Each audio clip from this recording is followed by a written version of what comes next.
Greetings and welcome to our next edition of Faculty Spotlight with Faculty.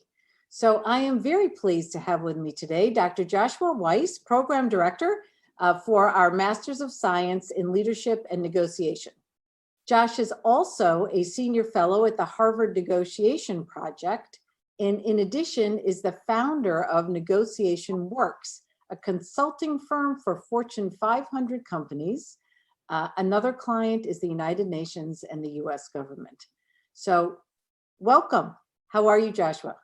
I'm doing great, Sandy. Thank you for having me. It's a pleasure. Thank you so much for being here. It's a joy to be able to interview you and to share your wisdom with our full community. So I would just like to begin a little bit by having you tell us a little bit about yourself.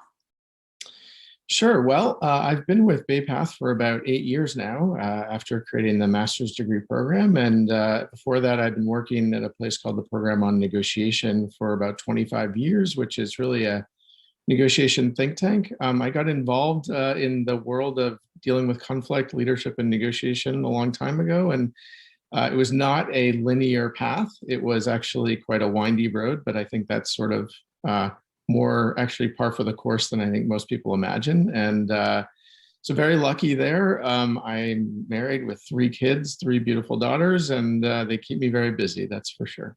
Terrific. And everybody's healthy, I hope. Everybody is healthy, yes, thankfully. So terrific. So I had the opportunity to read your new book. So I don't know if everyone is aware that you are an author in addition to a scholar and a negotiator. So would you share with us a little bit about your new book? Sure. Well, it's called The Book of Real World Negotiations. And really the idea came to me many years ago when I first started working at Harvard, actually. I was privy to a lot of great conversations around faculty dinners where people would share real cases that they were working on or they were negotiating or they were advising different parties, and it was fascinating. And I kept thinking to myself, there's 25 people in the room here who are really learning a tremendous amount about how negotiation works and the intricacies and creative thinking, and yet, like, this is the kind of story that really needs to be out in the world. And I thought if I had an opportunity to write a book someday, I'd really like to do that.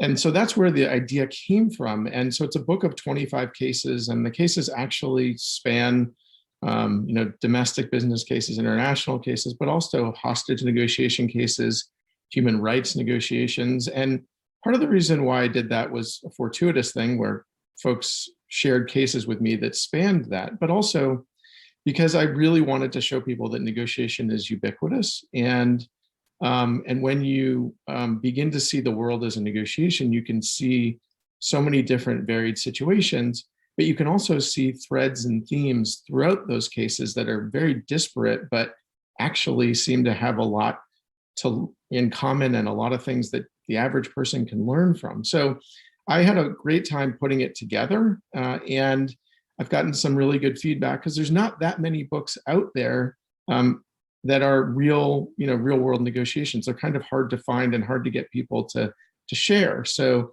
I think it fits into the literature in a unique way in that it's a great complement to the theoretical works that are out there and the frameworks that are there. And I've already had people who teach and train say that it's like gold for them to be able to share these stories. And I wrote them really in many ways for the average person as well, so that they could just pick up the book and realize that effective negotiation is actually probably a good bit different than they might have heard in the popular media or things along those lines. Well, I completely enjoyed it. So I'm grateful that you wrote it. And I would really recommend it to all of our colleagues. It's just a terrific book. So thank you for that. Thank you. You're also a teacher, an educator, in addition to being an author. And as you said, you've been teaching for a number of years. Have you seen a shift in sort of the interests of your students over the course of your teaching history? Yeah, I certainly think, with the master's degree program, more of the students are mid-career. And so I think what I've really seen is that there's a lot of people who are coming to realize how critically important leadership and negotiation skills are. I'm not sure everybody realized that, but as the world evolves and changes, one of the things that's constant for us is really that you have to learn to deal with people regardless of what industry you're in. And that's what leadership and negotiation is all about, is how do you effectively engage people, share a vision so they'll follow, and when you come up against challenging conversations, difficult people, what do you do with that? And so I think I've seen a shift in that people are realizing how important that is, and also how important it is to kind of take a collaborative approach to this, because the reality is that we end up working, with the same people that we're going to lead and negotiate with pretty regularly. And so you have to deal with folks in a way where they're going to want to engage with you. If you, take an approach or use tactics that somehow get you a good deal in the short term, but damage the long-term relationship, I think people have come to realize that that's foolhardy and doesn't serve their interests. So I think I've seen a shift in terms of people's view of what effective leadership and negotiation looks like. And I wish I could teach a little more at the undergraduate level, because I think that, I'm a firm believer that everybody needs these skills, and the sooner you get them, the better. And I think sometimes you need to get out in the working world to realize how important some of this is for your career. And so, hopefully folks who dabble in this or, get some other leadership oriented skills at Baypath will come to realize that and want to delve deeper. So without giving away the secrets in your book, you, as you said, you've consulted with all different companies, governments, nonprofits, for-profits. What part of that do you find most interesting? And are there insights there that you could share? Well, yeah, I mean, I think one of the things that's fascinating from my point of view in terms of doing the consulting work, I wasn't sure that I would like the consulting work, but I've actually found it to be quite interesting because it's a challenge for me. It's one thing to understand how leadership and negotiation and dealing with conflict works. It's another thing to immerse yourself in a world that you don't know that much about and try to help people find their way through complicated challenges. So on my end, I've learned a tremendous amount. It's a, sort of a significant challenge for me to get up to speed and think, how do I help these folks do that? But for me, one of the real keys is to take kind of a co-creation approach to it all, which is that I look at the folks that I'm dealing with and I say, you have intricate knowledge of your industry. I'm going to help you to learn processes and approaches, and together we're going to, be able to stitch this together in a way that's going to help you to see how you can be more strategic, more thoughtful, and use planning to really aid you in what you're doing. So I think, and I think the other thing is that there's so many interesting similarities that cut across industries, from, the nonprofit world to the government world. What motivates people, what drives people. There's a lot of real similarities that you notice in places that you didn't think you would see. So I think that's something that I found to be kind of interesting, that you definitely see similar patterns in all of these realms. You have to be careful because you can draw conclusions about things and then there's a twist and a turn. And I think that's the interesting part about leadership and negotiation, is that you're always dealing with incomplete information. There's always new information that comes to you as a process unfolds. So, you can't really have concrete plans for how you're going to address a problem, because things don't usually go that way. We have a rule, kind of sort of the 80-20 rule, which is really that there's about 80% of a situation that you can prepare yourself for. The other 20%, you've got to kind of bring an adaptive, agile mindset and be prepared to take in information and then change as things unfold. So as part of your coursework, do you teach a method for solving problems, a method for negotiation, or how do you help your students view this through this agile, adaptive lens?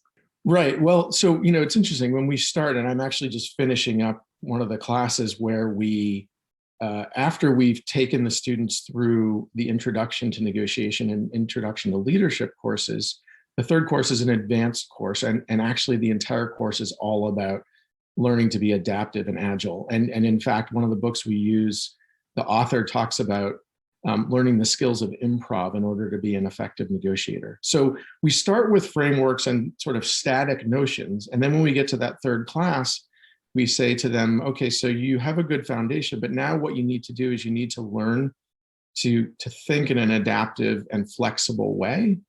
So that, because that's really what mirrors real life. Real problems don't just follow patterns in the way that you would like all the time. And so it requires an iterative way of doing things and being comfortable with that, being comfortable with chaos. And I also think one of the things that we do in the program that's really, really important is honestly, we teach people how to think differently, because that's at the heart of so much of leadership and negotiation. There's a famous mediator named Lakhdar Brahimi, who is an Algerian diplomat. And one year, the program on negotiation where I worked, they give a great negotiator award. And he said, to be an effective negotiator and mediator, you have to have a great deal of humility, but you also have to believe that there's, you can solve every problem that comes your way. And that's part of what we try to help people to see, which is have the confidence in yourself to deal with whatever emerges. But also, this realm is very difficult and it's very humbling. And the minute you think you understand it all, you get yourself in a lot of trouble. So you always have to be sort of careful with how you approach processes and know what you don't know, and sort of go into it in that way. Well, I love that approach, Josh. And I guess one of my final questions for you is, has the pandemic impacted or been an example of that 80-20 rule? I think without question, in fact, we were actually just talking about this in my class about how, when COVID started, it really was an adaptive problem. People they knew it was a virus, but they didn't know what form it took and they didn't know what to do about it. And so, as you saw, there was general advice about what to do. We need to stay apart, wear masks, things like that. And then as time evolved and things changed and we gained more and more understanding about how this virus worked, we could be more prescriptive and more technical in our approach to things. And I think that's actually how a lot of leadership and negotiation problems emerge and manifest themselves initially. And so it requires that sort of, what do I have here? Is it clear? And if it's not clear, how do I, put some general measures in place while I keep trying to figure out what's really going on? And I think there's a level of patience that's important when it comes to leadership and negotiation, that people have to bring to a situation. I know people want answers quickly, but a lot of time when you do that, you come up with the wrong answers. And so patience is important, and sort of seeing what kind of feedback you get from a situation. So I do think that the pandemic was a very good lesson in leadership. And in fact, I think also when you look at it, there were a lot of negotiations for PPEs between states, between countries, and a lot of them, on some level, took a very zero-sum approach, but we began to evolve toward a more collaborative way of doing things, which is, in many ways, the way that we need to be working on these kinds of problems, especially when they cut across countries and viruses don't stop at borders. Well, and one of my hopes, and it sounds like your hope as well, is that something that might emerge from this virus is this concept of deeper, more intentional collaborations. And it sounds like that's a big part of your class. Yeah, and I really, I firmly believe that collaboration is the way that you have to do this. I think the efforts at a win-lose kind of way of doing things, in a world that's deeply interconnected, don't work well. And so we've got to, in my mind, the world is made up of relationships, and the people that I know that have succeeded value those relationships, cultivate them, and respect them. And I believe that the best leaders and negotiators, that's the heart of what they do. Well, thank you, Dr. Weiss. Any more insights that you want to share with our community before we sign off? Just that, this is something, from my point of view, that I think everybody needs. And we're more than happy to have folks reach out to us and get involved, learn more about leadership and negotiation, dip your toe in a little bit and see what it's like. And I think you'll find that it's very valuable. It answers a lot of questions for people, and when they come out of their program, they've got a new confidence that will hold them in good stead going forward. Fantastic. Well, Dr. Weiss, thank you so much. It has been a joy to have this conversation with you, and I look forward to hearing more about your course, about your next book, which I hope will build on your first book, and sharing those insights with our community. So thank you very much. Sure, thank you. It was a pleasure.